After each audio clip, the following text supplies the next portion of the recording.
À l'université Félix Houphouët-Boigny, l'une des universités les plus prestigieuses de Côte d'Ivoire, le ciel nocturne se pare d'un bleu profond. Une douce brise atlantique agite les palmiers, mêlant l'odeur salée de la mer à la nuit. Pourtant, un secret tapis dans l'ombre du campus échappe à tous. Esmé, plus qu'une simple étudiante, elle est un être enchanté, vivant dans l'ombre du sang, du désir et du danger. Ne manquez pas de vous abonner pour découvrir les histoires magiques d'Afrique.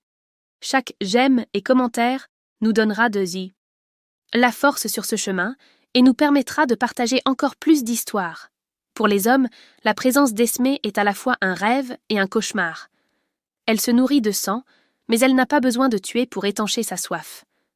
Sa méthode est différente. Elle envoûte ses victimes, les asservit à leur passion, puis aspire leur sang en touchant leur corps, en effleurant leur peau de ses lèvres. Après l'avoir goûté, chacun se réveille avec un doux vertige et le souvenir d'une nuit inoubliable. Mais en réalité, Esmé a absorbé leur énergie, la puissance contenue dans leur sang. Sa soif n'est pas celle d'un vampire ordinaire. Elle est imprégnée de magie.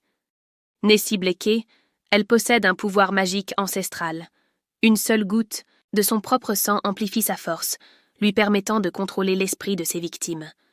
Cependant, sa magie n'agit que sur ceux dont l'âme est corrompue. Lorsqu'elle touche des innocents, leur aura repousse son enchantement, provoquant un léger frisson sur sa peau. C'est pourquoi elle ne peut ni leur nuire, ni même les approcher. Sa magie ne peut infiltrer que les cœurs malveillants, révélant leurs aspects les plus sombres. L'objectif d'Esmé est d'accumuler ce pouvoir. Pour elle, la puissance n'est pas seulement une question de survie, mais aussi d'accomplissement de l'héritage magique de ses ancêtres. Plus elle se nourrit du sang d'individus avides et malfaisants, plus elle devient forte, se rapprochant de sa transformation finale. Son but n'est pas seulement de survivre, mais d'achever le grand rituel initié par ses ancêtres, de réveiller les puissants esprits du passé pour transformer la Côte d'Ivoire en son propre royaume. Mais cette nuit-là, deux individus allaient bouleverser le monde d'Esmé. La première, Aïssatou, une beauté envoûtante aux longs cheveux noirs tressés tombant jusqu'aux reins, avec des yeux profonds et expressifs. Mais elle n'est pas seulement belle. Elle porte en elle une force qu'Esmé elle-même ne parvient pas à comprendre. Depuis sa naissance, Aïssatou sent que les gens sont étrangement attirés par elle. Comme si elle était inconsciemment présente aux côtés d'êtres puissants, sans vraiment savoir ce qu'elle est. Parfois des rêves, parfois des énergies inexplicables. Sa rencontre avec Esmé était inévitable. Le second, Malik. Un jeune homme grand, charismatique, au cœur pur et serviable. Nouvellement arrivé en Côte d'Ivoire, il est un étudiant remarquable pour ses réussites scolaires. Le genre auquel Esmé ne peut résister. Il ne nourrit ni ambition ni méchanceté. Mais c'est là le plus grand danger pour Esmé. Quoi qu'il arrive, elle a besoin de son sang. La présence de Malik la fascine. Sous son innocence se cache une énergie extraordinaire que son sang pourrait lui offrir, et Esmé se sent attirée par lui de tout son être. Aïssatou et Malik se sont rencontrés pour la première fois sur la grande place du campus. Aïssatou discutait avec un groupe d'étudiants après un cours lorsque la nature généreuse et sincère de Malik a attiré son attention. Au début, ils n'étaient que deux étudiants ordinaires qui s'appréciaient, mais le lien entre eux est devenu de plus en plus évident. Malik sentait que la présence d'Aïssatou dégageait une énergie apaisante, comme si tout allait bien se passer tant qu'il était à ses côtés. Aïssatou, quant à elle, sentait que la bonté et le cœur pur de Malik la touchaient. Même si elle ne savait pas comment l'expliquer, son instinct de le protéger devenait de plus en plus fort. Cependant, avec le temps, Aïssatou a commencé à ressentir un malaise en présence de Malik. Il y avait en elle un serrement, une pression qu'elle ne pouvait décrire.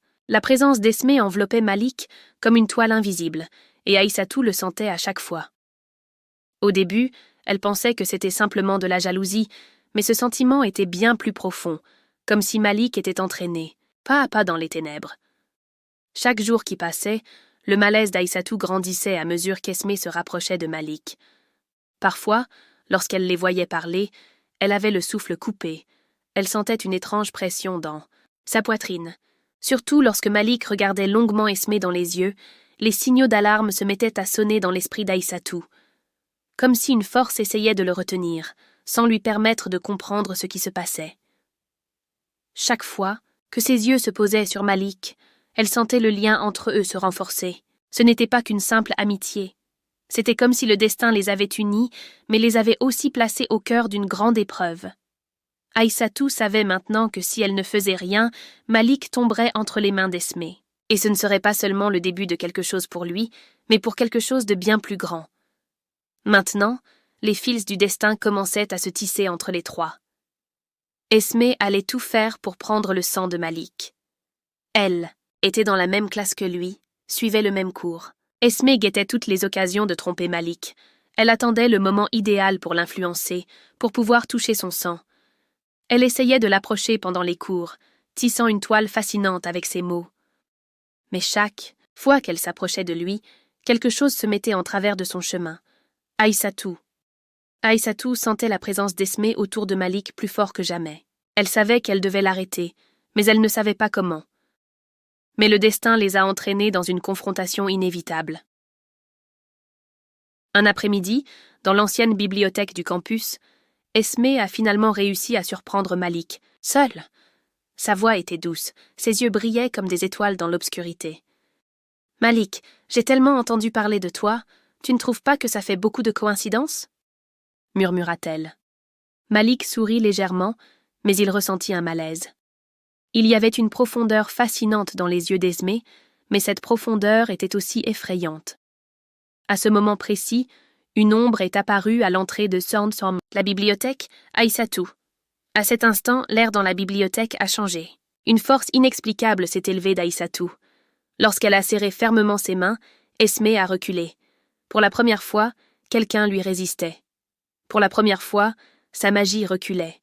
Ses yeux brillaient de colère, mais la présence d'Aïssatou l'en empêchait.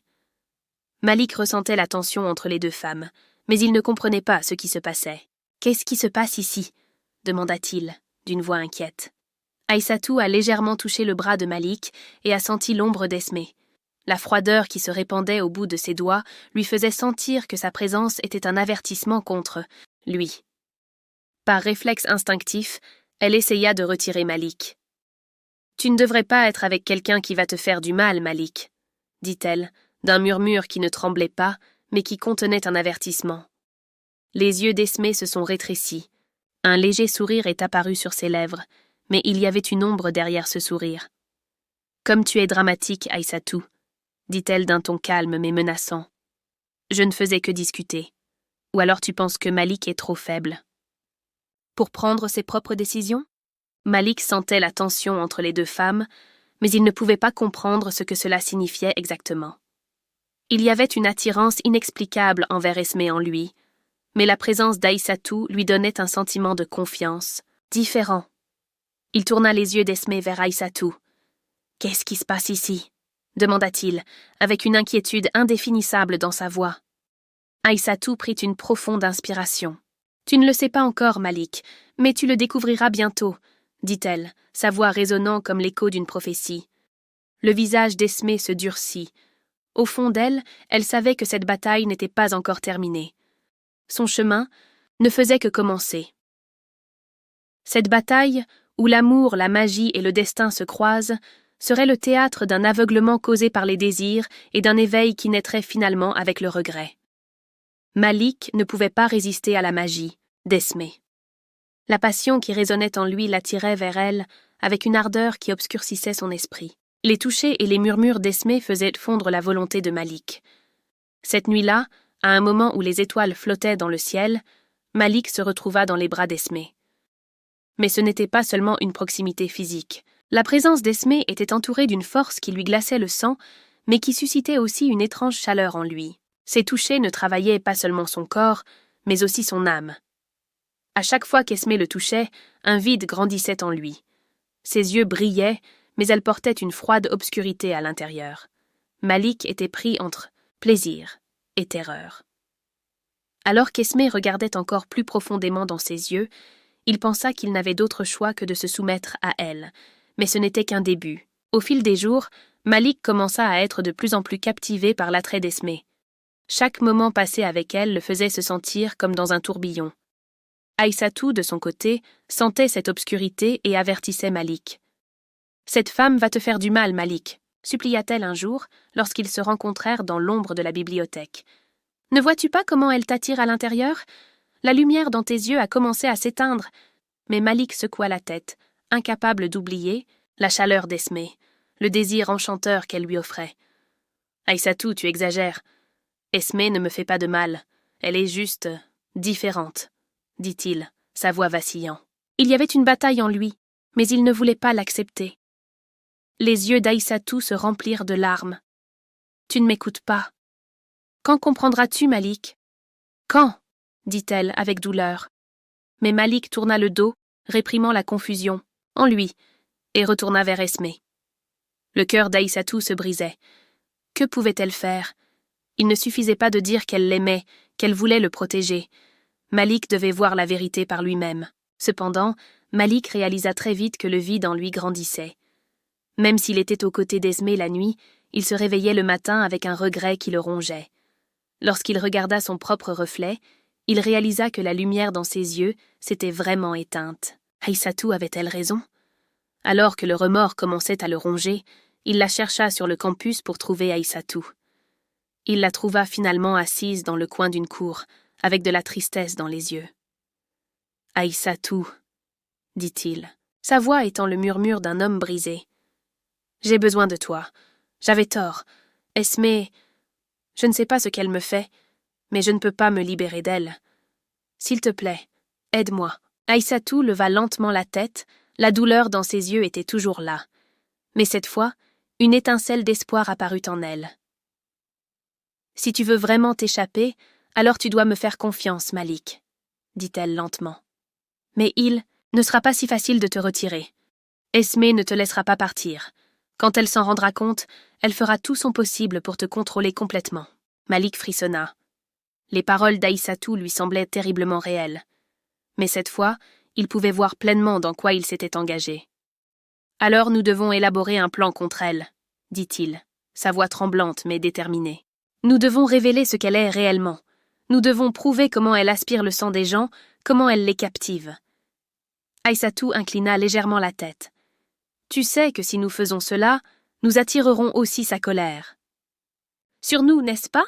Mais nous ne sommes pas seuls. » À ce moment précis, l'un des plus anciens professeurs du campus, le professeur Diallo, apparut de l'ombre. Sa voix résonnait comme les paroles d'un sage. « Vous êtes deux âmes que le destin a désignées. Esmé n'est pas seulement un individu, elle est la porteuse d'une malédiction. Si nous ne l'arrêtons pas, davantage de personnes deviendront ses esclaves. Mais pour gagner cette bataille, vous devez être fort. Vous devez terminer votre rituel. » Les yeux d'Aïssatou s'écarquillèrent. « Un rituel? Quel rituel ?» Le professeur Diallo prit une profonde inspiration. « Le pouvoir en toi n'est pas qu'un sentiment, c'est un héritage. Pour mettre fin à la malédiction d'Esmé, nous devons la séparer de son propre lien de sang. Pour cela, nous devons effectuer un rituel, mais ce n'est pas une magie ordinaire. Ce rituel brisera les chaînes qui lient les esprits de ses ancêtres, dont Esmé tire son pouvoir. Quoi qu'il y ait dans le cœur d'Aïssatou pendant le rituel, son pouvoir en sera façonné. S'il y a de la peur en elle, elle échouera. Si elle hésite, Esmé profitera de cette occasion pour lui transférer son pouvoir et rendre Aïssatou dépendante d'elle. Mais avec la lumière et l'amour en elle, elle peut restaurer l'âme de Malik et sceller la méchanceté d'Esmé. La présence de Malik sera essentielle pendant ce rituel. Nous savons qu'Esmé a encore un lien avec lui. Malik doit s'assurer que le rituel est achevé sans permettre à son âme de tomber complètement dans l'ombre d'Esmé. Si Esmé prend complètement le contrôle de Malik, nous ne pourrons pas arrêter ce sort. Malik doit résister à Esmé en gardant sa volonté. Lors de la phase finale du rituel, Aïssatou attirera l'énergie d'Esmé en elle et la scellera. Mais cela représente un grand risque pour elle. Si l'obscurité d'Esmé devient trop forte, elle peut aussi s'emparer de l'âme d'Aïssatou. C'est pourquoi le sacrifice de Malik sera la partie la plus importante du rituel. Aïssatou doit prendre un morceau de son âme pure pour sceller Esmé, mais cela pourrait être fatal pour Malik. Les yeux d'Aïssatou s'écarquillèrent d'horreur. Donc, Malik pourrait être blessé dans ce processus? Le professeur Diallo baissa la tête. Ce rituel aura un prix, mais le pouvoir de l'amour peut vaincre même la malédiction la plus sombre. La question est, trouveras-tu la force en toi pour réaliser cela, Aïssatou? Malik resta figé pendant un moment. Quand il regarda Aïssatou, il pouvait voir la peur profonde qui apparaissait dans ses yeux. Le rituel a été lancé sous l'ancien arbre. Une vague d'ombre irrésistible s'éleva des racines de l'arbre, assombrissant les symboles du rituel et se dirigeant vers Malik. Mais au lieu d'attaquer directement Malik, Esmé cibla le point le plus vulnérable. Aïssatou. Les ombres enveloppant le corps d'Aïssatou comprimaient son âme, coupant son souffle. À ce moment, alors que ses yeux se fermaient, un seul sentiment s'éleva en elle. Serait-ce la faim? Mais à ce moment précis, la voix de Malik résonna, un appel puissant qui résonna dans le rituel. « Je ne te laisserai pas lui faire ça, Esmé !» cria-t-il. « Elle ne paiera pas le prix de mes erreurs !» Les branches de l'ancien baobab se mirent soudain à émettre de la lumière. Le processus de purification à l'intérieur de Malik s'était accéléré. Sa volonté et son amour l'avaient ramené des appels les plus sombres. Malik s'est consacré à l'énergie du rituel pour briser le lien maudit d'Esmé. Lorsqu'il tendit les mains vers Aïssatou, l'ancienne magie s'anima pleinement. Des éclairs zébrèrent le ciel, les racines de l'arbre tremblèrent à la terre et diffusèrent une nouvelle énergie. Esmé hurla et recula, mais il n'y avait plus d'échappatoire. Une dernière fois, ses regards se fixèrent sur l'énergie combinée de Malik et d'Aïssatou, et son corps commença à se tordre. Sa peau s'écaillait, prenant une forme serpentine. La malédiction la dévorait. Elle disparut en laissant un dernier murmure « Cette guerre n'est pas encore terminée ». Malik, épuisé, s'effondra aux côtés d'Aïssatou. Des larmes coulèrent de ses yeux quand il la vit respirer. Aïssatou avait encore du mal à lui faire confiance, mais elle avait vu Malik prêt à sacrifier sa propre vie pour elle. Elle lui prit silencieusement la main, ouvrant la porte d'un nouveau commencement pour s'éloigner des ombres du passé. L'ombre d'Esmé avait disparu, mais les traces qu'elle avait laissées les changeraient à jamais. Ne manquez pas de vous. Abonnez pour découvrir les histoires magiques d'Afrique. Chaque j'aime et commentaire nous donnera de la force sur ce chemin et nous permettra de partager encore plus d'histoires.